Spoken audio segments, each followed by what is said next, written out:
뭐 어떤 주제에도 상관이 네네네네. 없을 것 같습니다. 궁금한 책을 읽어서 궁금한 점이나 아니면 흙과 관련돼서 뭐 여러 가지 또 경험들이 있을 텐데 궁금한 점 있으면 질문을 먼저 해주시면 좋을 것 같습니다. 네. 최근에 발표하신 논문에 탄소 관련된 내용이잖아요. 네네. 간단하게 좀 그 관련된 연구 결과를. 네. 논문까지. 저희가 지금 막 이제 발표한 논문이 있는데 굉장히 중요한 논문이에요. 그러니까 제가 시작할 때 흙은 뒤죽박죽이라고 제가 말씀을 드렸잖아요. 이제 그 중에 하나가 이제 뒤죽박죽인 것 중에 하나가 이제 시간이 이제 뒤죽박죽인데 그 시간을 우리가 잘 알아야 돼요. 왜냐하면은 이 탄소 같은 경우에 탄소가 얼마나 빠른 속도로 순환을 하고 있는지를 알아야 앞으로 기후 변화가 있었을 때가 아니라 있으면서 이제 토양이 거기에 이제 얼마나 이제 빠르게 반응해서 변할 수 있는가를 이제 저희가 예측을 할 수가 있거든요. 그래서 그거를 하는 방법 중에 하나가 제일 중요한 게 방사성 동위 원소인 이제 그러니까 탄소 동위 원소를 이제 써서 하는 건데 그 탄소 동위 원소를 써가지고 이제 사람들이 이제 유기물을 분석을 하면은 이게 몇 년이 된 거다 이런 이제 데이터가 나와요. 그러면 내가 이제 유기물을 딱 채취해가지고서 방사선 가속기에 돌렸더니 그게 근데 방사선 가속기에 돌릴 때 그냥 돌리는 게 아니라 사실 그거를 태워서 이제 CO2로 만들어요. 그런 다음에 CO2를 만든 다음에 그거를 그래파이트라는 아주 순수 카본으로 바꾸거든요. 이제 그 그래파이트를 이제 엑셀러레이터 매스 스펙트로미터라는 기계에 넣어주는데 그 기계는 보통 크기가 이 건물 한 2배 정도가 돼요. 그러니까 층으로 아니라 그냥 플로어로 그렇게 그냥 늘어져야 돼요. 예. 근데 이제 그렇게 이제 결과가 나오면은 그 라디오 카본이 이제 몇 년을 가르쳐 주는지를 얘기를 해주거든요. 그러니까 탄소가 이제 이게 10년이다, 100년이다, 1000년이다, 만년이다. 그러면 이제 사람들이 이제 여태까지 저희들이 해온 게 이제 흙층에 들어가서 제일 처음 얕은 곳에서부터 깊이까지 이제 샘플링을 해가지고서 그 탄소 분석을 해보면 대부분의 경우에 깊이일수록 오래된 탄소예요. 그러니까 만약에 이제 첫 A층에서 뭐 100년이었다. 그러면 아주 밑에서는 1000년, 만년 뭐 이렇게 나와요. 그러니까 유기물질이. 그러면은 이제 그거를 어떻게 해석을 해왔었냐면은 이거는 만년 된 거는 얘네들이 썩지 않는 거라서 만년이다. 그러니까 걔네들의 어떤 유기물의 이제 구조에 따라서 그 박테리아라든가 아니면은 곰팡이가 얘네들을 분해할 수가 없기 때문에 여태까지 분해되지 않고 남은 것이다. 그렇기 때문에 얘네들은 앞으로 기후가 변해도 별 큰일 없이 그대로 있을 것이다. 이제 이렇게 해석을 했었어요. 근데 저희가 이제 이번에 내놓은 논문은 그게 그렇게 간단하지가 않다. 그게 그렇게 간단하지가 않고 실제로는 그 밑으로 내려면서 이제 연도가 높아지는 거는 대부분의 경우에 그 그러니까 물질이 움직이는 속도에 따라서 이제 달라지는 것이다. 그러니까 실제로 그 반응성에 대해서는 우리가 많이 한 것을 알아낼 수가 없다는 얘기거든요.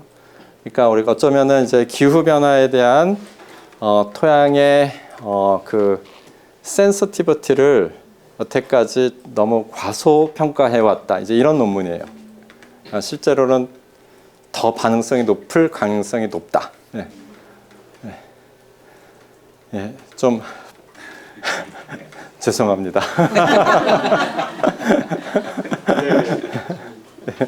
좀 충격적인 내용이 있는 것 같아요. 저희 텃밭하는 사람들은 지렁이가 텃밭 흙에 굉장히 유용한 것을 알고 있고 흔히 얘기하는 뭐 뱉어내물에 이래가지고 떼알 구조가 된다 이런 얘기도 예. 여기서는 맞는 얘기예요. 여기서는 맞는 얘기예요. 예, 틀린 얘기가 절대 아닙니다. 예. 텃밭 말고 흙을 봤을 때는 그냥 다 분해해서 그게 기존에 있던 탄소들이 다 없어지고 어찌 보면은 그 흙이 항폐화되는 걸로 이렇게 인식이 되거든요.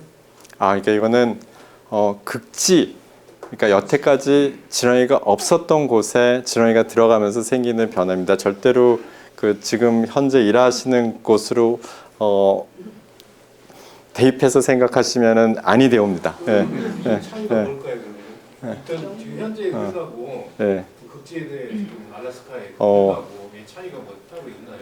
그러니까 극지는 온도가 일단 낮잖아요. 그죠? 그러니까 온도가 낮기 때문에 모든 게 느리게 썩어요. 가장 느리게 썩는데 지렁이까지 이제 절멸된 상태니까. 근데 여기서 이제 지렁이하고 제가 개미 말씀을 드리고 싶은데요. 이제 지렁이랑 개미는 저희가 이제 생태공학자라고 불러요. 뭐냐면은 그 친구들은 특별하게 많이 먹는 건 아니더라도 그 흙의 구조를 엔지니어링을 완전히 바꿔놓잖아요. 그래갖고 다른 것들이 살 수 있는 환경을 바꿔놔요. 예. 그러면 이제 지렁이랑 이제 개미 같은 경우에 들어와서 만약에 유기물질이 들어왔을 때 큰 덩어리로 있는 것을 조각을 내고 그 다음에 지렁이가 들어오게 되면은 여러분은 이제 지렁이가 있다면은 지렁이를 통해 가지고 물질이 들어오고 나가잖아요. 그죠? 그러면은 그 지렁이 안에 이제 내장이 있는데 그 내장을 이제 물질들이 통과하게 돼요. 그럼 그 내장은 뭐냐면은 어떻게 보면은 어떤 반응기인데 그 전에 전혀 없었던 반응기가 흙에 다시 들어온 거예요. 그리고 그 반응기를 통해 가지고서 흙 전체가 한 20년, 30년이면 이제 완전히 이제 사이클이 되고요. 그러면서 새로운 박테리아라든가 이제 곰팡이의 역할들이 이제 시작이 돼요. 그러니까 초기 조건이 다른 거죠. 초기 조건이. 그리고 초기 조건은 이제 그 북쪽 같은 경우에는 이제 빙하에서 이제 완전히 리셋이 된 거예요. 그리고 그 리셋된 초기 조건에 따라서 생태가 지난 10,000년 동안 이제 진화를 했었고 지렁이 없이. 그러니까 큰 충격이죠. 큰 충격이에요.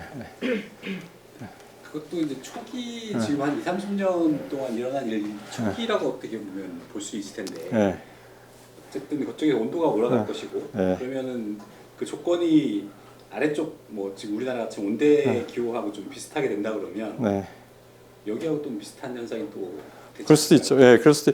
근데 이제 이렇게 순서하고 이제 이게 시간을 우리가 얘기를 할 때 순서하고 이 속도하고 헷갈리면 안 돼요. 그러니까 순서가 A가 일어나고 B가 일어나고 C가 일어났다고 해가지고 다른 곳에서도 A, B, C, D 순서로 일어나는 게 아니니까 A, B, C, D 순서로 일어나기 위해서는 만약에 100만 년이 걸렸다면 이 100만 년에 일어난 과정이 100년 동안 일어날 때 그것도 또한 A, B, C, D를 따를 거라고 생각하면 안 돼요. 왜냐하면은 생태계도 무지 복잡해가지고서 온갖 나사가 다 들어맞아가지고서 이제 연출이 되는 거거든요, 말하자면. 근데 그 모든 것들이 맞아 들어가기 위해서는 시간들이 필요해요, 그죠? 근데 그것이 이제 만들어지지 않은 상태에서 다른 곳에서 이제 굉장히 100만 년 동안에 일어난 진화의 과정이 일어날 거라고 생각하는 것이 이제 많이 무리가 되는데 그리고 또 어떤 문제가 생기냐면은 제가 이제 그 아메리카 사모아에 있는 타우라는 섬에서 이제 한 달을 보낸 적이 있어요. 이제 하와이 대학 이제 고고학 팀하고 그때 제 학생이 이제 한 명 따라가서 이제 그 학생한테는 나는 이제 고고학을 할 테니 너는 지렁이 연구를 하면 좋겠다. 그래서 그 친구가 이제 그 타우라는 섬에서 이제 지렁이 샘플링을 했거든요. 근데 타우라는 섬은 작아요. 그러니까 크기가 한 6km 그러니까 36제곱킬로미터 굉장히 작은 섬이죠. 근데 작은 섬인데 높이가 1000m예요. 그러니까 화산섬이어가지고 그럼 1000m면은 이제 주변에 이제 공기가 바람이 이제 산으로 오르면서 이제 막 이제 비로 내리잖아요. 그 습한 공기가. 그래서 우리 이제 대한민국에서 이제 서울 지역 이제 경기 지역 이제 연간 강수량이 아마 1,400mm, 1,700mm 정도 될 거예요. 근데 그 타우라는 섬에서는 이제 해안가에서의 강우량이 3,000 정도가 돼요. 그러니까 여기보다 이제 2배가 높은 거죠. 이제 산에 1000m에 올라가면은 대충 아무도 모르지만 7,000에서 10,000 정도라고 생각을 해요. 그러니까 늘 비가 오는 거예요. 늘 비가 오는 거예요. 예. 그러니까 이제 조그만 섬 안에 이제 엄청난 그 기후 변이대가 있는데 이 변이대를 따라가면서 이제 색생도 바뀌지만 이제 지렁이를 보면은 여러 가지 종류가 있어요. 근데 거기서 나온 지렁이들을 보면은 아메리카 타우 지렁이는 없어요. 왜냐하면 이게 10만 년 된 화산섬이에요. 그러니까 지렁이가 오기가 참 어렵죠. 거기에 나오는 지렁이는 뭐가 있냐면은 아시아 지렁이가 있어요. 어떻게 갔는지 저도 몰라요. 아마도 처음에 이제 그 세틀러들이 이제 주민들이 이제 옮겨갈 때 뭐 돼지도 옮겨가고 이제 농산물들 올려갈 때 이제 갈 수 있었을 테고, 그 다음에 남아메리카 지렁이가 있어요. 폰토스콜렉스라고 지금은 완전히 글로벌하게 퍼져 있는 그 남아메리카 지렁이가 있고, 그 다음에 아프리카 지렁이도 있어요. 얘들이 도대체 어떻게 왔는지 저도 몰라요. 예. 근데 저희는 이제 근데 그 지렁이가 있다는 사실만 놀라운 게 아니라, 근데 그 중에서 그 아시아 지렁이가 이제 아민사스라는 지렁이인데, 그 지렁이는 흙을 완전히 섞어 놓거든요. 흙을 완전히 섞어 놔요. 그러니까 뭐 한 20-30년이면은 흙을 완전히 다른 흙으로 만들어 놔요. 그렇다면 이게 무슨 얘기냐 하면은, 저한테는 여태까지 생태학자들이 섬에 가서 흙하고 이제 식생하고 연결시키면서 전체의 이코시스템을 이제 이해해 왔는데, 그게 잘못됐다는 거예요. 그러니까 원래의 화산섬에서 화산이 터지고 나서 이제 흙하고 이제 생태계가 이제 디벨롭먼트 이제 진화를 해가는데, 그게 1000년, 10,000년, 100만 년 이렇게 진화해 오는 것을 지금의 흙들을 보고 이제 분석을 해왔단 말이에요. 근데 우리가 생각했을 때 자연 상태의 흙이라고 믿었던 흙들이 사실은 자연 상태의 흙이 아닌 거예요. 이게 그 아시아 지렁이가 와서 완전히 뒤섞어 놓은 흙을 우리는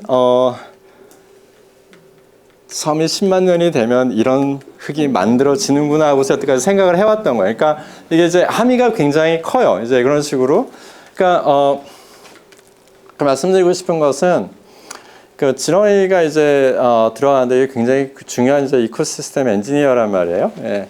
그러면서 생태계를 이제 리셋을 하게 되는데, 이것이 언제 어디서 각각 지역에 들어가 있는지를 우리가 잘 몰라요. 특히 이제 지렁이가 없이 진화된 시스템이라고 했던 곳에서는. 그러니까 그런 것들을 아는 것이 생태계 진화 연구를 위해서 굉장히 중요한데, 아마도 우리가 알았던 것들도 지금 잘못 알고 있는 것들이 상당히 많을 것 같아요.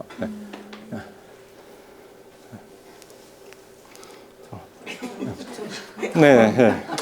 먼저 받고 이렇게 하겠습니다. 암초적인 질문일 수도 있을 것 같긴 한데요. 사실 지렁이 파트를 읽으면 굉장히 혼란스러웠거든요. 왜냐하면 텃밭하는 사람들은 지렁이가 굉장히 큰 조력자라고 생각을 하니까, 그러면 이제 흙의 입장에서 봤을 때 저희 인천이나 우리나라 환경에서 지렁이가 없이도 텃밭 농사가 가능하다고 볼 수 있을까요? 지렁이가 없이도 흙밭 농사 가능하다는 질문보다는 제 생각에는 지렁이는 계속 이제 한반도에서는 있어 왔었으니까, 그리고 이제 빙하의 영향을 상대적으로 이제 덜 받은 곳이고, 그러니까 지렁이랑 함께 텃밭 농사를 하시는 게 자연스러운 거죠. 자연스러운 거고, 이 지렁이가 정말 대단한 존재인 게, 숲 같은 데 들어가시면은 숲이 가만히 있는 것 같지만 계속 바뀌거든요. 그러니까 웬만한 온대 지역의 흙들은 그 한 30cm 정도까지 파보셨다고 그랬잖아요. 이제 그 정도의 흙은 100년이면은 다 지렁이를 거쳐요. 지렁이를 다 거쳐요. 이제 지렁이가 이제 들어가게 되면은 제가 아까 이제 지렁이가 이제 조그만 리액터와 같다고 이제 말씀을 드렸는데, 이제 여러분이 이제 텃밭 농사를 지으는 데는 대부분 다 이제 공기가 잘 통하는 흙들이잖아요. 잘 통하니까 산소가 이제 충분히 공급이 되는 흙이에요. 근데 이제 지렁이의 내장은 산소가 이제 바닥이에요. 무슨 얘기냐 하면은, 흙 안에 우리는 생각할 때 산소가 다 골고루 퍼져 있을 거라고 생각을 하지만, 흙이 지렁이의 이제 내장을 통과하면서 혐기성인 상태를 이제 통과하게 되는 거죠. 그러면서 많은 변화가 있어요. 그러니까 어떤 것이냐면은, 여러분 이제 질소 순환을 배우시면은 질소 순환 중에 몇몇 과정은 혐기성인 상태에서 일어나요. 그러니까 탈질화 같은 거, 이제 탈질화 같이 이제 이제 질소 기체로 이제 만들어지는 그 과정은 그걸 중개하는 박테리아가 혐기성 박테리아예요. 그러니까 산소가 많은 흙에는 없다가 이제 지렁이 위장 속에 사는 거죠. 그리고 또 어떤 것들을 또 일어나냐면은, 지렁이한테 들어가기 전에 흙하고 지렁이의 이제 내장을 통해서 이제 다른 쪽에서 나온 흙하고는 또 다른 것들이 있는데요. 그 중에 하나가 이제 흔히 그 표면적들도 달라져요. 그러니까 표면적이 뭐냐면은 이제 여러분들 이제 여름에 얼음을 물에 넣을 때 얼음을 깨서 넣잖아요. 그래야지 얼음의 표면적이 넓어져 가지고 물이 빨리 차가워지니까 그런 식으로 이제 표면적이 이제 있는데 지렁이가 이제 뭐 광물들을 이렇게 잘게 깬다. 이제 물론 그것도 있지만 그보다 더 중요한 건 뭐냐면은 이제 광물에 이제 철분이 있어요. 철분이 있는데 철분이 대부분 이제 산화 상태로 있거든요. 이제 그 산소랑 결합이 된. 근데 이제 지렁이 내장에 들어가면 거기가 현기성이니까 이제 산화철이 환원이 되면서 이제 Fe3 플러스였다가 Fe2 플러스가 되는데, 근데 같은 철인데 환원이 되면 물에 녹아요. 그럼 물에 녹아갖고 이제 철이 나오잖아요. 이제 광물에서. 그런 상태에서 이제 반대쪽에서 나온단 말이에요. 그러면 이제 다시 산소들이 많죠. 그러면 이제 그 광물에서 나왔던 철분이 이제 산화가 되면서 이제 산화철로 이제 떨어지는데, 그럼 그 산화철은 표면적이 굉장히 높아요. 그러니까 산화철 같은 경우에 이제 산화철에 여러 가지 광물이 있거든요. 그 중에서 어떤 이제 굉장히 이제 표면적이 높은 광물은 1g이 있으면은 그 축구장 사이즈의 표면적이 나와요. 그게 무슨 얘기겠어요? 그러니까 지렁이를 통과한 데서 이렇게 산화철이 높은 표면적을 가지고 있으면 그만큼 이제 유기물질이 달라붙을 수 있는 데도 많고 여러 가지 이제 약문이 될 수 있는 이제 그러니까 양전자를 가진 이제 아이온들도 더 달라붙는 데들이 많고, 그러니까 좀 더 반응성이 높아지는 거예요. 네. 네. 그러니까 지렁이가 있는 흙에서 여러분은 그 텃밭 농사를 하셔도 되는 게 당연한 거예요. 아까 질문 그렇게 가겠습니다. 네. 극지에 침입 지렁이가 지금은 들어가 있고, 그다음 앞으로 계속 기후 변화로 점점 더 따뜻해질 텐데, 네. 그러면은 온 지구에 다 지렁이가 퍼질 거라고 생각하시는지, 그렇게 되면은 그게 나쁘다고 생각하시는 건지 궁금해요.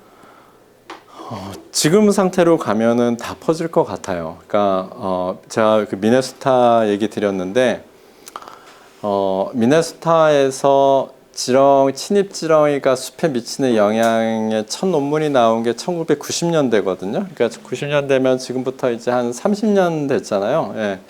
그리고 그때에 이 연구를 하셨던 분한테 제가 물어보면은 지렁이가 없는 숲, 그러니까 아까 제가 보여드렸던 그런 숲을 찾기가, 그런 숲이 많았대요. 그러니까 제가 사는 이제 미네폴리스 세인트폴 주변에도 공원에 가면은 대부분 그런 숲이고, 근데 지금은 그런 숲을 찾기 위해서는 진짜 이 내셔널 지오그래픽 뭐 이런 거를 해야 돼요. 그러니까 진짜 찾기가 어려워요. 그러니까 그런 걸 찾으려고, 그런 숲을 찾으려고 저도 노력을 했었는데 이제 미네소타에서는 거의 사라진 것 같아요. 그래서 그런 숲을 보기 위해서는 저기 이제 레이크 수피리오에서 이제 그 어퍼 피닌슐라 미시간이라는 데가 있어요. 그런데 제가 찾아놓은 데가 몇 군데 있고, 그다음에 이제 버먼트주에서 이제 몇 군데 찾아놓은 데, 그러니까 점점 드물어져. 그러니까 그래서 제가 이제 알래스카에 가서 하는 얘기가 미네소타가 알래스카의 미래야. 그러니까 이제 미네소타에서 일어난 일이 알래스카에서 앞으로 일어날 수가 있는데 그렇게 되지 않았으면 좋겠다라는 얘기를 해요. 그렇지만 이게 상당히 어렵죠. 이게 알래스카에는 지금 시작되고 있는 거고, 그래서 그 제가 같이 일하는 이제 친구 중에 이제 맷 바우저라고 이제 키나이에 있는 이제 내셔널 와일드라이프 레퓨지에 있는 생물학자거든요. 이제 그 사람은 그 공원을 이제 총괄하는 생물학자니까 이게 굉장히 근심스러워요. 그래서 그 친구는 그러니까 알래스카에 있는 이제 천연 자연국을 상대로 해서 그 낚시하는 분들을 이제 교육시키자, 이제 이런 프로그램들을 계속 내놓으니까 지렁이를 미끼로 쓰지 못하게. 왜냐하면 이제 이 텃밭 농사보다도 사실 낚시가 더 위험한 게 뭐냐면은 낚시꾼은 이 낚시 폴대 하나랑 지렁이만 있으면 어디든지 갈 수 있잖아요. 그리고서 또 굉장히 남들 안 가본 데서 낚시를 해보자 하는 그런 욕구들이 있어요, 다들. 그러니까 아주 깊은 데 들어가서 이제 낚시를 하면서 거기서 이제 지렁이를 퍼뜨리게 되니까 이제 그런 노력들을 해요. 근데 이게 과연 이제 정말 이 흐름을 꺾을 수 있을지는 진짜 어려운 얘기죠. 예. 질문 있으시죠? 예. 제가 책을 읽다가 재밌게 본데 물 파트에 나오는 건데 보니까 지렁이 꼬치에 대해서 얼어있는 땅에서도 지렁이 꼬치는 살아남는 그걸 들으셨어요. 조금 더 상세하게 설명 좀. 아, 예. 그 지렁이가 굉장히 재밌는 생물학적 특성들이 있어요. 이제 그 중에 하나가 이제 고치인데 이제 그 지렁이는 이제 보시면은 이렇게 타이어 하나 둘른 듯한 그 보이시죠? 그 밴드가 하나 있죠. 이제 그게 이제 클리테리움이라고 하는 건데 이제 클리테리움이 이렇게 옷이 걷어 올려가듯이 이렇게 올라가면서 이제 정자 난자를 이제 픽업해 가지고서 이제 고치를 만들어요. 예. 근데 이제 그거를 혼자서 하는 애들이 있고 아니면 짝짓기로 하는 애들이 있고 그러니까 혼자서 하는 애들은 그러니까 자기 스스로를 그냥 카피해내는 거예요. 그러니까 제가 오기 얼마 전에 이제 그 버먼트에 있는 조셉 고레스라는 교수한테 이제 들은 얘기인데 자기네가 그 버먼트에 있는 산 하나 전체가 이번에 그 아시아에서 간 이제 점핑웜이라고 있거든요. 아민사스 한국 원산지예요. 한국, 일본, 중국 원산지인데 그게 이제 한 산을 다 덮었어요. 근데 그거를 이제 유전자 조사를 해봤더니 이게 한 마리에서 온 거라는 거예요. 한 마리에서. 네. 한 마리를 누군가 거기다 들여놨는데 그게 지금 이제 온 산을 덮었어요. 그러니까 그거는 이제 왜냐하면 그 아민사스는 이제 스스로 카피하거든요. 예. 근데 이제 그때 이제 고치가 이제 고치 이제 말씀을 하시는 건데요. 이 고치가 정말 대단해요. 그러니까 이 지렁이를 퍼뜨리기가 너무 쉬운 것 중에 하나는 꼭 성체가 아니더라도 그냥 흙만 날라도 흙 속에 있는 그 조그만 고치들 있잖아요. 이게 한 1mm, 2mm 사이즈가 되거든요. 그러니까 이렇게 눈이 안 좋은 사람은 사실 안경을 써도 잘 안 보여요. 그리고 흑색하라고 비슷하니까 예. 그러니까 조금만 이렇게 비닐봉다리 같이 생긴 거예요. 예. 근데 이 고치들이 굉장히 그 어려운 환경들 속에서도 살아남아요. 살아남아요. 그러니까 가령 예를 들어서 제가 거기서 예를 든 거는 이제 추위에 이제 넘어가는 건데 그 이제 덴드롭이나 이제 옥테드나라고 이제 아주 작은 지렁이가 있거든요. 걔네들은 이제 사실 이제 한 해살인데 걔네들이 이제 만들어놓은 그 고치는 영하 20도 정도도 살아내요. 영하 20도 정도도. 정확히 몇 도를 살아내는지는 사람마다 조금씩 숫자가 다른데 아무튼 굉장히 낮은 온도를 살아내는데 그 메커니즘이 굉장히 재밌어요. 그러니까 그 메커니즘을 알게 되면은 얘네들이 살아남는 이유가 추위에 강해서가 아니라 사실은 건조함을 견뎌낼 수 있었어 그래요. 그러니까 뭐냐면은 이제 제가 그 비닐봉지 같은 이제 봉투가 안에 들어있다 그랬잖아요. 그리고 이 안에 이제 이제 액체 같은 이제 색이 들어있고, 근데 이게 물방울이 통할 수가 있어요. 수증기가. 그러니까 주변에 이제 흙이 얼기 시작하면은 이제 얼음에 이제 그 공기 중에 이제 수증기가 달라붙잖아요. 그러니까 공기 중에 수증기가 얼음을 향해서 가거든요. 그러니까 이제 그 고체 안에 있었던 물 분자에서 나온 그 기체 분자들도 수증기들도 이 알 껍질을 뚫고 그리 가요. 그래서 이쪽 얼음에 달라붙어요. 그럼 이 안에 물이 점점 줄어들 거 아니에요. 물이 점점 줄어들겠죠. 근데 그 물에 부동액이 있어요. 그러니까 물이 점점 줄어들면은 그만큼 밖에 온도가 내려간다는 건데, 그러니까 밖에 온도가 내려갈수록 물이 점점 줄어들면서 부동액의 농도가 올라가는 거예요. 그러니까 더 낮은 온도를 살아낼 수 있게 돼요. 그러니까 얘네들이 실제로 하는 거는 그러니까 디하이드레이션, 그러니까 물이 없어지는 거를 견딜 수가 있어요. 그럼으로써 추위를 견딜 수 있는 거예요. 그래서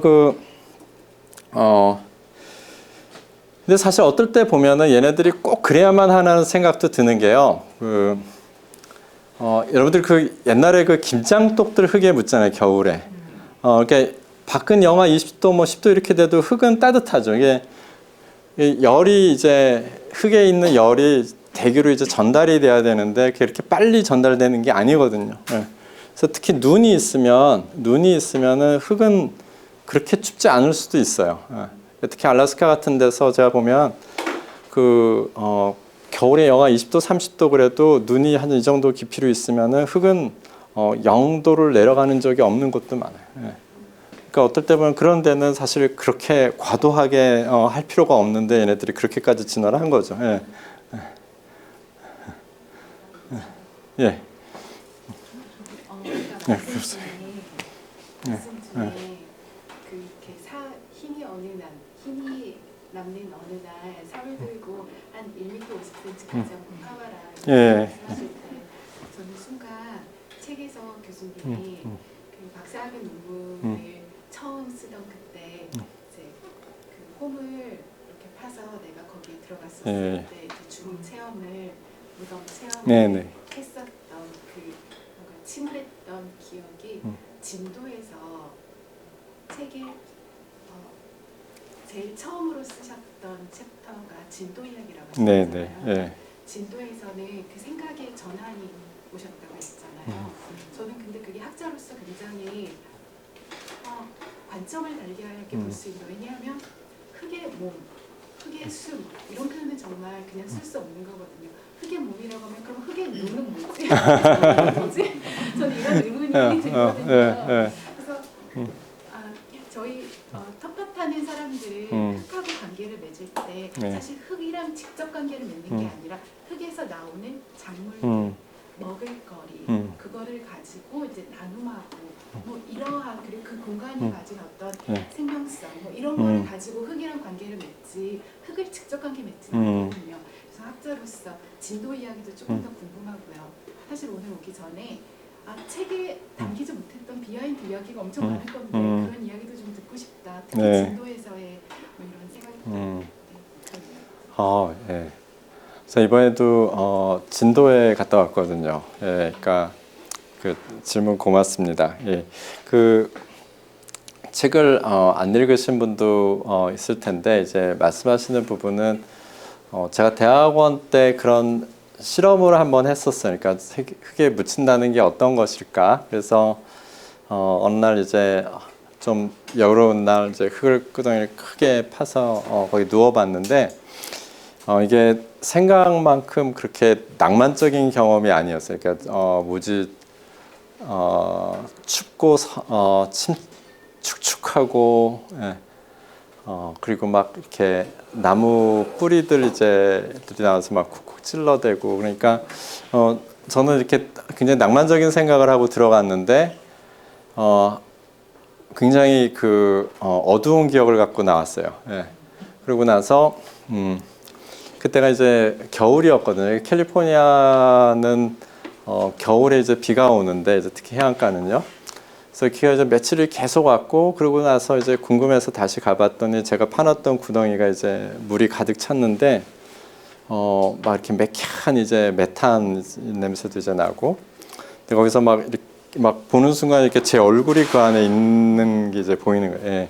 그래서 굉장히 무서웠었어요. 그래서 그래서 그러고 나서 보니까 이제 학생 이제 토양학자로서 나가면서 이제 흙의 어떤 이제 전도사 역할을 하는 건데 가끔씩 이제 그런 안 좋았던 기억이 떠오르고 그러면은 왠지 이렇게 내가 무서워하는 대상에 대해서 사람들한테 거짓말을 하는 것 같은 느낌, 예, 그런 것들이 굉장히 많았거든요. 그래서 참 그 늘 어두운 기억으로 이제 남아 있었고, 그리고 또 저는 이제 지금 이제 한국말로 하지만 이제 영어를 잘 못하는 이제 이방인으로서 그 한국 학생이 역사상 한 명도 없었던 과에서 제가 이제 박사 공부를 하고 그리고 한국 사람들이 거의 없는 분야에서 이제 일을 하다 보니까 늘 언제나 이렇게 약간씩 이렇게 좀 주눅 들어 있는 이제 그런 기분들이 있었고, 그러니까 이게 두 가지가 이렇게 막 믹스가 돼가지고 참 이렇게 어려운 감정이었어요, 그게. 그래서 이제 근데 이제 진도에 와서 2014년에 잠깐 제가 한국에 이제 안식년을 와 있었거든요. 그때 그 서울대 이제 인류학과에 이제 정경수 교수님이라는 분이 자기가 학생들을 데리고 진도에 답사 여행을 가는데 같이 가지 않겠냐고, 그래서 저도 따라갔어요.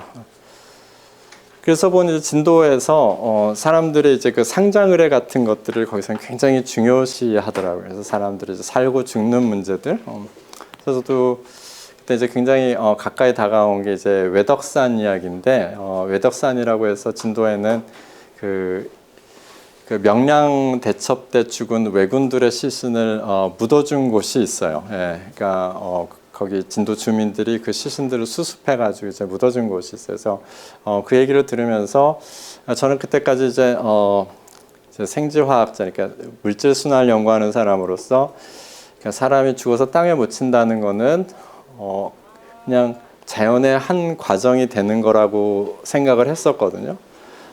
그래서 저도 그걸 실험을 해보려고 했었던 거고, 근데 그게 갑자기 굉장히 사람들이 하는 그 굉장히 숭고한 도덕적인 행동이구나 하는 게 이제 그때 굉장히 많이 다가왔었어요. 그래서 사람들이 죽은 사람을 땅에 묻는 게 이렇게 도덕적이고 이제 숭고한 행동이구나. 그래서 이제 제가 그런 얘기들을 가지고서 이제 영화도 한 편을 만들었어요. 이제 다큐멘터리 영화.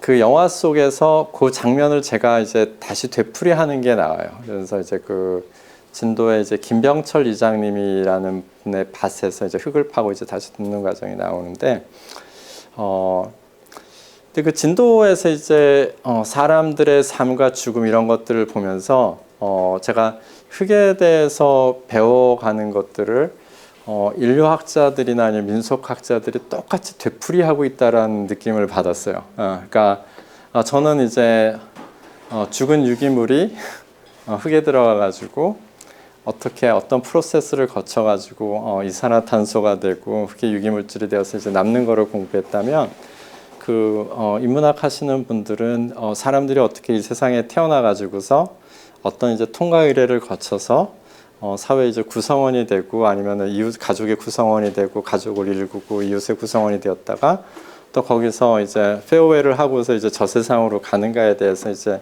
공부하는 걸 이렇게 쫙 보이면서 제가 그때 그 흙 속에서 이제 느꼈던 그 감정들이 이제 다시 되풀이가 되더라고요. 저는 그때 무서움에 이제 압도당한, 그러니까 자연이라는 것이 저는 굉장히 낭만적인 것이라고 생각을 했었는데, 자연이라는 게 어느 순간에 그렇게 무서울 수 있는 존재라는 거, 굉장히 압도당하는 느낌 있잖아요. 예. 예. 근데 그런 이제 감정에서 이제 헤어나오지 못한 것이 있었지만, 그 외덕산에서 사람들이 보여주는 그런 행동들, 이제 그런 것들을 보면서 이 사람의 이제 통과 의례라는 것이 꼭 반드시 그렇게 차가운 것으로 받아들일 필요가 없겠다라는 생각이 이제 들기 시작했죠. 예. 그래서 이거를 제가 사실 이거는 책을 쓰면서 제가 책을 쓰면서 다른 챕터들은 그거 쓴 것보다도 더 잘 쓸 수 있을 것 같은 생각이 드는 거예요. 그러니까 더 자세하게, 그러니까 만약에 한 10페이지, 뭐 20페이지 정도가 되면은 내가 쓴 것보다 이거는 더 자세하게 더 잘 쓸 수 있겠다 싶은데, 그 진도는 정말 제가 쓸 수 있는 맥시멈이었어요. 그래가지고 제가 뭐 인문학자도 아니고, 그러니까 저 좀 질문이 좀 당황스러운 게, 정말 책 밖에 있는 얘기들을 더 하고 싶어도 정말 그렇게 딱히 떠오르는 것들이 없어요. 정말 책에 다 써서 그거는. 그래서 그 정도로 이제 말씀을 드리고 싶어요. 예. 예.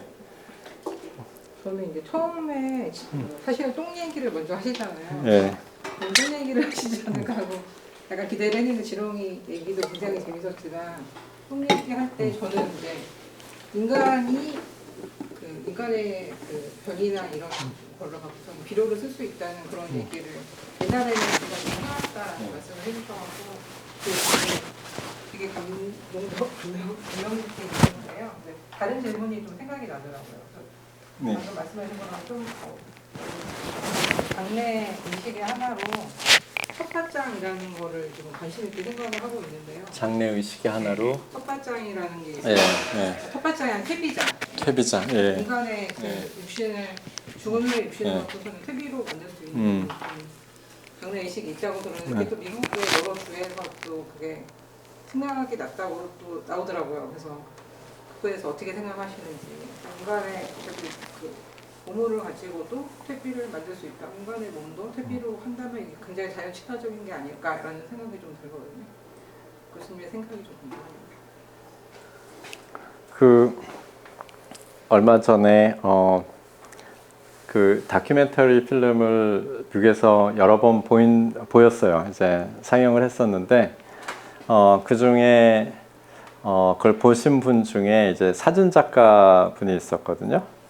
그분이 보시고 나서 저한테 이제 이메일을 이제 쓰면서 자기가 그 영화에서 이제 그 영화를 보고서 자기가 한 비슷한 체험이 있다면은 이제 자기 친구가 이제 얼마 전에 그런 이제 그 친구는 이제 수목장을 한 거예요. 이제 컴포스트 장은 아니고. 그런데 그러면서 저한테 이제 링크를 보내줬어요. 그런 이제 컴포스트 장을 하는 이제 웹사이트들을. 그래서 저도 이제 그때 그 문제에 대해서 이제 조금 더 이제 생각을 해보게 됐었죠. 예. 그래서 저는 그 자연에 돌아간다는 게 결국은 똑같은 거니까 이제 컴포스트장은 어느 정도 이제 인위적으로 그 과정을 빠르게 해주는 거잖아요. 예. 그러니까 그리고 이제 그거를 어떤 이제 사람들의 주의가 이제 다 쏠려 있을 때 그 행사를 이제 치르는 거잖아요. 예. 그러니까 그런 면에서 이게 어떤 사람들 죽는 거를 이제 사람들이 죽어서 이제 떠나는 길을 자연에서 이제 일어나는 일들을 굉장히 어떻게 빠르게 해가지고서 왜냐하면 빠르게 해주기 때문에 사람들이 그 장면을 볼 수 있는 거잖아요. 빠르기 때문에 사람들이 그 장면을 같이 볼 수 있고 그리고 빠르기 때문에 그것이 어떤 사업 주체가 있을 수 있고 그런 면에서는 참 저는 좋게 봤었어요. 예, 그러니까 그냥 흙으로 들어가는 것 자체가 요즘에는 어떤 그 국토에 이제 그 땅이 모자라다는 문제들도 있고 그렇기 때문에 이제 무덤이라는 것에 대한 장모병도 이제 계속 바뀌고 있는 입장에서 사람들이 그런 어떤 자연의 순환 과정을 옆에서 볼 수 있는 기회가 없잖아요. 그런 면에서는 그러니까 죽은 사람을 위해서라기보다는 산 사람들한테 그것이 가지고 있는 어떤 상징성 같은 게 크지 않을까. 그래서 저는 참 좋게 봤었어요. 예. 그리고 교수님이 나오신 그 다큐멘터리를 볼 수 있는 데가 있나요? 제가 뒤져봤는데 유튜브에도 없고 이래서 굉장히 보고 싶은데요. 그러니까 저희가 이렇게 돌아다니면서 상영을 해요. 그러니까 제가 말하자면 오늘도 이제 혼자 와서 이렇게 떠들잖아요. 이게 유랑극단, 솔로 유랑극단. 그래서 고흥에서 이제 상영을 했었고요. 고흥에서 상영을 했었고 27일에 상영을 해요. 저희가 27일에 성남에서 상영을 해요. 27일에 성남. 그리고 26일인가 7일에서 고흥에서 또 한 번 상영을 해요.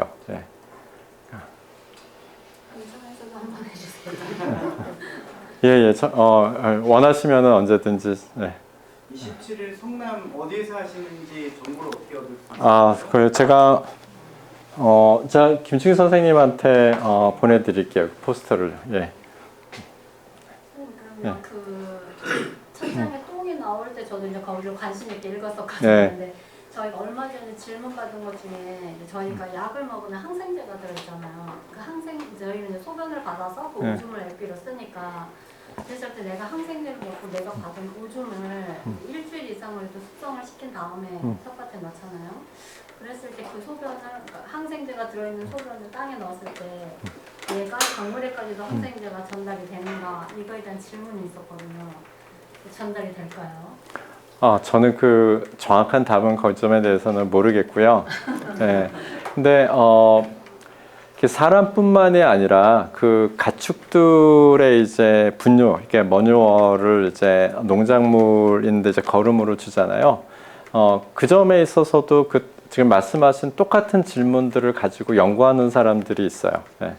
그러니까 그 머뉴어에 들어있는 호르몬들 그런 것들이 흙 속에 이제 얼마나 머무는지 그리고 그것들이 이제 지하수로 스며드는지 이제 작물로 가는지 그래서 제가 이제 학생들 가르칠 때 이제 숙제나 이제 퀴즈나 아니면 뭐 사람들 이제 생각들 물어보는 이제 문제를 내잖아요. 이제 그 중에 저희는 이제 기회가 된다면은 이런 아시아의 그런 그걸 나이소일이라고 그래요. 미국의 영어로는 이제 나이소일이 이제 인분을 이제 비료로 주는 걸 나이소일이라고 그러는데 그런 나이소일을 해보고 싶은 의향이 있느냐 이제 이렇게 물어보면은 학생들이 이제 여러 가지 대답을 내놓는데 그렇게 하고 싶다 그러면서 하는 친구들도 있지만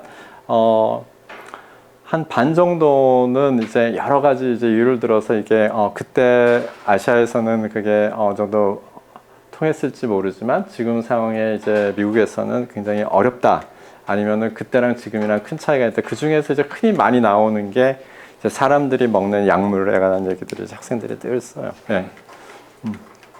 네. 가축들도 마찬가지죠. 네. 그럼 문구 뿌려서 아이들이 이제 막 하고 오줌을 예쁜 여자 그런 막 더러워요 막 이렇게 할 때 저희는 이제 그냥 감성적으로 흙 안에 들어가서 다 분해가 될 거라고 하거든요. 다 지저분한 거 없어지고 깨끗한 것만 올라간다 이렇게 하는데 이거를 그냥 아이들한테 이렇게 정서적으로만 얘기해서는 될 일은 또 아닐 수도 있겠네요. 아이들한테 이 과학을 얘기해 주는 게 좋은 것 같아요. 네. 그러니까 저 책에서도 제 둘째는 제 과학에 넘어가지 않았는데 그래도 첫째랑 막내는 이제 많이 넘어왔어요. 근데 이 과학이 사실 이 과학책에서 보는 과학이 있지만 그 아빠 엄마가 얘기해 줄 수 있는 과학이 또 있잖아요, 그죠? 네. 제가 우선 너무 재밌게 잘 듣고 있습니다. 저는 이 직업으로 정원일을 하는 정원사인데요. 수목원, 식물원 이런 데서 일을 하는데요. 정원이랑 좀 농업이랑 조금 다른 측면이 있습니다. 그러니까 이 농작물을 기르는 거하고 정원들을 보게 되면 거기에 이제 숲 환경이 필요한 곳도 있고 숲정원이 있고 또 습지도 있고 건조지도 있고 초지도 있고 이렇게 다양한 서식 환경들이 나오게 되는데 되게 이제 토양학을 이렇게 공부하다 보면은 농업 기반의 어떤 그런 토양에 대한 이야기들 이런 것들만 접하게 되는 거예요. 그래서 다양한 이 다른 서식 환경의 토양에 대해서 좀 공부를 하려면 어떻게 접근을 하면 좋을지 궁금합니다. 그러니까 제가 그 흙은 무한한 다양성이 있다고 이제 말씀을 드렸는데요. 그러니까 보통 이제 그 흙의 다양성을 기술할 때 흙을 이제 환경의 함수로 이제 설명을 해요. 그러면서 이제 나오는 게 기후, 그 다음에 모화, 이제 흙이 이제 만들어진 이제 그 재료가 무엇이냐, 그 다음에 거기에 있는 이제 식생과 동물들, 그 다음에 토포그래피, 또 지형이죠, 지형. 그러니까 지금 말씀하신 이제 그 지형이 들어가고, 그 다음에 이제 다섯 번째 이제 시간이 들어가요. 네. 그러면 이제 그 5개의 함수로 이제 우리는 이제 그 흙을 설명할 수 있다라고 생각을 해요. 네. 근데 이제 그것만이 아니라 여기서도 제가 계속 말씀드렸지만 이제 사람들이 또 이제 개입을 하거든요. 그러니까 어디를 가서 이걸로 도저히 설명을 할 수 없어. 그러면은 많은 경우에 이제 사람이 이제 들어왔다는 거예요. 네. 그래서 이제 그런 이제 흙을 그 자연 상태에서 발견되는 그런 그 이제 성질을 연구하는 분야가 이제 토양학에 또 따로 있어요. 그걸 이제 좀 더 좁혀서 말한다면 이제 페달로지라고 그러는데, 예, 그걸 한국말로 어떻게 번역하는지는 제가 모르겠어요. 그러면 기초 토양학이라고도 이제 번역하는 것 같고, 그래서 제가 이제 했던 게 이제 페달로지예요. 토양학 안에서도, 그러니까 특히 이제 필드에 나가서 그 자연 상태 있는 대로의 이제 토양을 공부하는 것. 예. 그래서 저는 이제 굉장히 지구과학에 가까운 쪽에서 시작을 했어요. 태어난 공부를. 왜냐하면은 제 이제 어드바이저, 그러니까 제 이제 박사 지도 교수님은 화학자에 가까웠지만 제 이제 또 다른 지도 교수님이 있었는데 그분이 저한테는 사실 더 큰 영향을 미쳤거든요. 그분이 지형학자였어요. 굉장히 이제 물리적인 연구를 하시는데 지형학자에서 지형이 만들어진 거. 예. 그래서 저는 이제 어떤 그 자연 상태에서 만들어지는 토양이 시간 스케일로 따지면은 1000년, 10,000년, 10만 년 이 정도에서 만들어지는 과정으로 이제 박사과정 연구를 했었거든요. 그러다가 나중에 이제 그 포켓코퍼라는 이제 두더지랑 비슷한 동물, 개를 공부하면서 재미가 있어가지고 나중에 이제 지렁이까지 오고 그러다 보니 시간 스케일이 점점 짧아지더라고요. 몇 년, 오늘도 얘기 드리니까 대부분 10년, 20년 안에 일어나는 거잖아요. 그러고 나서 이제 미네소타 대학에 오니까 제 학생들이 이제 들어오는데 이제 학생들 중에 농업을 공부하고 싶어하는 친구들이 있는 거예요. 그러면서 이제 농업에 대해서 이제 많이 알게 됐어요. 시간 경계가 더 짧아졌어요. 그러다가 요즘에 농업을 공부하는데 또 시간 경계가 길어지는 게 제 이제 박사과정 학생 중에 그 멕시코 게레로에서 자란 친구가 있어요. 거기서 이제 그 원주민의 자녀로 태어나서 이제 거기서 농경을 보면서 자라서 풀브라이트 스칼라로 이제 저희 학교에 왔거든요. 근데 그 친구는 그러니까 굉장히 관심이 있는 게 원주민의 농업이에요. 원주민의 농업인데 산악지형에서 하는 농업. 그러니까 그 친구한테는 제가 옛날에 했던 공부들이 이제 관심사인 거죠. 옛날에 이제 산악지형에서 산이 어떻게 만들어지는가, 산이 만들어지는데 흙이 어떤 역할을 하는가. 이거는 이제 굉장히 시간 스케일이 컸었는데 갑자기 이 친구는 이제 인간적인 시간 스케일에서 이제 원주민의 농업을 보려고 하니까 이 두 개를 이제 어떻게 이제 다리를 놓느냐 하는 건 이제 숙제예요. 또 질문 이렇게 갈게요. 네. 말씀하세요. 네. 중국에 네. 그 있는데요. 네. 그래도 다시 한번 또 묻고 싶어가지고 네. 여쭤봅니다. 저는 그 텃밭에서의 그 흙에 지렁이가 하는 유효한 것을 이해하면 될 것 같은데요. 네. 지금 이제 그 기후 위기와 관련해서 흙에서 이제 지금 투가 되고 좀 지렁이가 증식되고 확대가 되고 있지 않습니까? 여기에 대한 교수님의 견해를 듣고 싶은데요. 이미 어느 정도는 말씀을 드렸는데 아마 이제 지렁이가 들어가게 되면은 초반부에는 이제 토양 내에 그 유기물질 함량이 갑자기 떨어질 거고요. 한 10년, 20년에서는. 근데 이제 50년 이상은 저도 잘 모르겠어요. 여러 가지로 다른 인자들이 있을 것 같고, 네. 왜냐면 이제 생태계 전체가 이제 거기에 반응을 하면서, 네. 그건 저도 그래서 아직은 잘 모르겠는데, 근데 꼭 그 탄소 순환 이전에 우리는 거기에 이제 살아있는 것들을 생각해야 되는 것 같아요. 그러니까 지난 10,000년 동안 그 생태계가 진화를 하면서 그 나름대로의 메커니즘이 있는 거잖아요. 그래서 저희 미네소타 같은 경우에도 보면은 이제 그 유기물질이 사라지면서 같이 사라져야만 되는 이제 그 연금류라든가 그런 새들이라든가 아니면은 이제 그 양서류 동물들이라든가 이런 것들을 생각하게 되면은 또 그 탄소를 생각하기 이전에 이제 지렁이가 들어감으로써 일어나는 이제 생태계의 변화들이 있는 건데 그런 걸로 생각하면 우리가 그 흙을 옮기거나 이런 데 있어서 굉장히 조심해야 되지 않을까 해서 생각을 해요. 그래서 그 연관된 얘기를 드리자면은 미네소타에는 이제 그 호수가 12,000개라고 제가 말씀을 드렸는데 그렇기 때문에 그 물속에서의 그 침입종들이 큰 문제예요. 그래서 얼마 전까지는 그 아시아 잉어가 이제 굉장히 큰 문제였고 또 요즘에는 그 지브라 머슬이라고 그래가지고 이제 조개가 있어요. 이제 홍합 같은 게 걔네들이 큰 문제고 그렇기 때문에 물을 한 호수에서 다른 호수로 움직이는 거는 불법이에요. 이 호수에서 이 호수에 의해서 호수 뒤로 물을 옮기는 것은 불법이에요. 왜냐하면 그것 때문에 다른 침입종들이 이제 움직여갈 수가 있잖아요. 근데 그런 비슷한 법이 흙에는 없어요.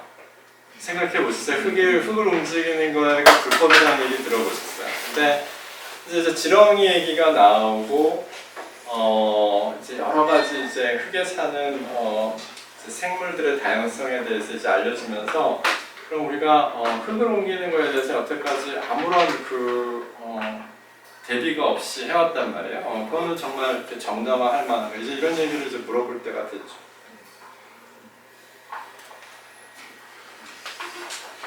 흙을 지치해서 다른 옮겨갈 때 제가 없는 거. 흙을 제가 샘플링을 해서 미국으로 가지고 올 때 그 퍼밋이 있어요. 그러면 그 퍼밋이 있으려면 이제 미국 농산부의 퍼밋인데 이제 에이피스 퍼밋이라고 불러요. 그 퍼밋을 받으려면은 그 학교 안에 실험실에 그 외국에서 온 흙이 일단 들어가서 있어야 되는 잠금 장치가 있는 이제 설비가 있어야 되고, 그래서 거기에서 흙을 꺼내 가지고서 딴 데로 보내기 전에는 그 전에 반드시 그 오토클레이브라는 설비가 있거든요. 고온고압에서 살균을 하는 그 처리를 거쳐야지만 그런 규제가 있어요. 이제 외국에서 올 때. 그 질문. 네. 영화 상영하는 거 남치에서 한다고 그러던데 네. 첫 번째 때 영화제 같은 거 하거든요. 네. 그럴 때 어떤 조건이라고 이 영화를 상영할 수 있는 조건이 있는지. 근데 야외인데 우천이 있거나 그러면은 그런 조건이 아니고 경제적인 조건. 경제적인 조건이요. 그런 조건이 있어야만 상영할 수가 있는지.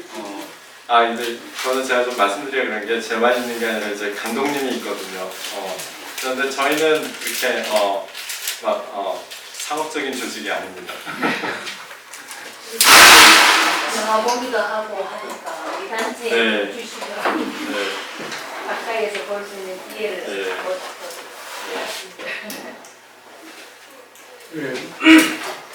요즘 뭐 기후 위기와 관련돼서 산소 문제 사람들 상당히 관심이 많고 연구들도 산소 문법, 산소를 어쨌든 이제 특성이 저장하면서 있는 사실은 제가 관심이 많았고, 근데 어쨌든 이제 뭐 지금의 지렁이도 이제 그 부분에 대해서 판단을 어쨌든 북하고 다르니까 극지방으로 다르니까. 근데 교수님께서 생각하기 이렇게 좀 제한적으로 제시하시는 부분이 농사에서 어쨌든 산소를 흙 속에 이제 저장, 토양 안에 저장을 하는 그 농사 방식 그런 거가 제한하실 게 있으신지 말씀해 주십시오. 이미 많은 것들이 나와 있는 것 같아요. 그러니까 무경운 농법. 근데 무경운 농법이 사실 그러니까 무경운 농법 하면 많은 분들이 경운만 안 하는 걸로 생각을 하시는데 그게 무경운 플러스 두 가지가 더 있어요. 두 가지가 뭔지 아세요? 운동이요? 네? 덮개. 그렇죠. 덮개작물이 있으니까 그러니까 피복작물을 같이 하는 거. 그 다음에 또 하나가 뭐예요? 네. 또 하나가 가축 비슷하지만 약간 바뀐데. 네. 또 하나가 로테이션이죠. 로테이션. 네, 로테이션. 그래서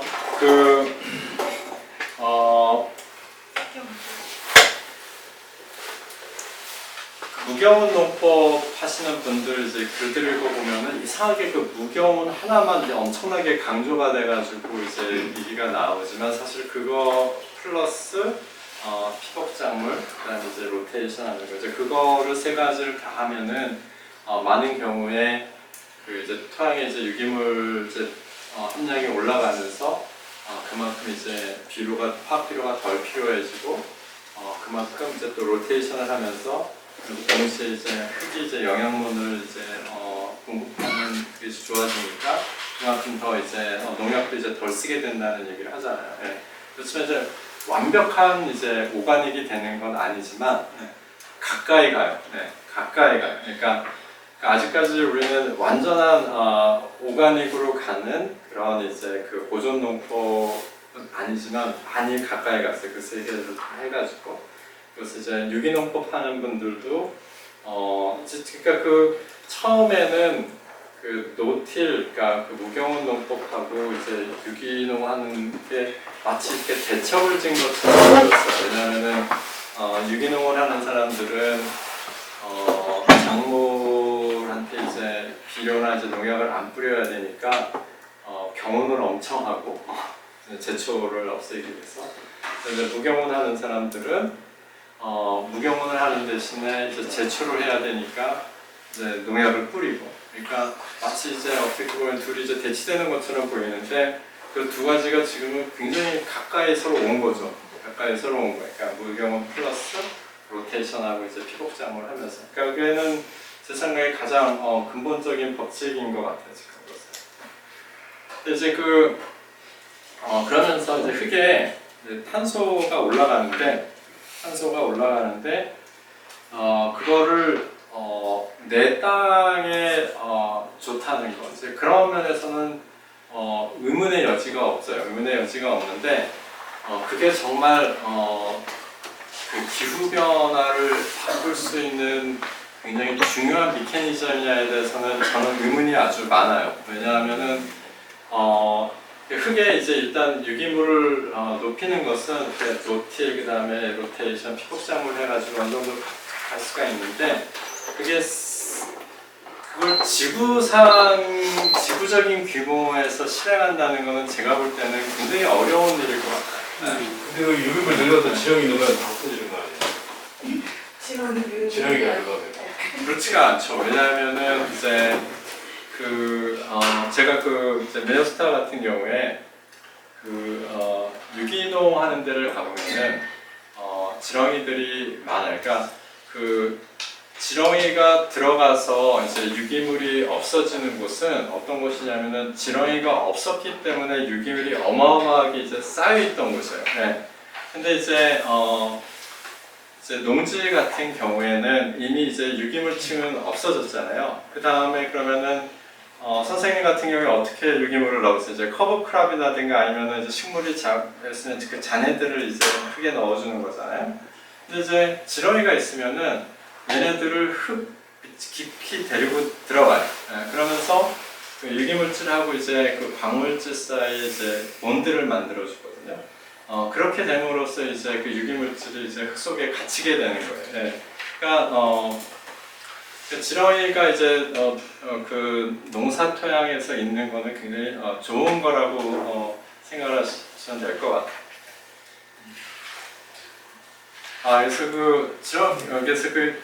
그래서 정말 이게 보존농법이라 되는 것이 이제 지구적인 기후변화의 솔루션이 될 수 있는가? 이제 거기에 대해서는 저는 굉장히 회의적이에요. 왜냐하면 그 사람마다 농법이 다 달라요. 그리고 사람마다 다 철학이 다르고, 미국에서 이제 돌아다니다 보면은 그 농부들만큼 인디펜던트한 사람이 없어요. 그 사람들한테 거기서 물론 이제 그 굉장히 많은 분들이 자발적으로 이제 보존 농업을 하고 유기농을 하고 이제 그러는 분이 있지만 그럼에도 불구하고 전체적으로는 농부들은 다 자기 나름대로의 자기 팜에 대한 생각이 있고 계획이 있어요. 네. 그거를 과연 그리고 이제 그분들의 이제 농장이라는 것도 가보면은 여러분이 알잖아요. 얼마나 이 환경이 균일하지 않은지. 그죠? 아까도 말씀하셨지만 몇 미터만 움직여도 크게 고도가 낮아지면서 웅덩이가 있고 나무가 있고 또 올라간 데가 있고 그래서 다 다르잖아요. 근데 과연 그런 흙들을 가지고 농사를 짓는 전 세계 20억 명인가요? 그런 농부들을 대상으로 해서 1년에 4%, 0.4%씩 흙에 오가닉 카본을 올리라고 할 수가 있어요. 저는 그건 아닐 것 같아요. 네. 측정의 문제부터 그러니까 어떤 판타지지. 네. 그렇지만 그거를 빼고 나서 근데 유기물을 이제 흙에 넣었을 때 일어나는 여러 가지 이점에 대해서는 그거는 정말 대단한 거죠. 네, 이제 마무리할까요? 네. 저 집에 가고 싶지 않으세요? 네, 뭐 이야기할 것들은 굉장히 많이 있지만 바쁘시지만 시간이 있어서 오늘 강의는 여기서 마치고요. 혹시 책에 사인하시는 네. 그래서 책 저자 사인을 받기가 이제 곧 미국으로 가시거든요. 그래서 받기가 쉽지가 않으니까 요 기회에 사인까지 받아서 가시면 좋을 것 같습니다. 오늘 강의는 여기서 마치고요.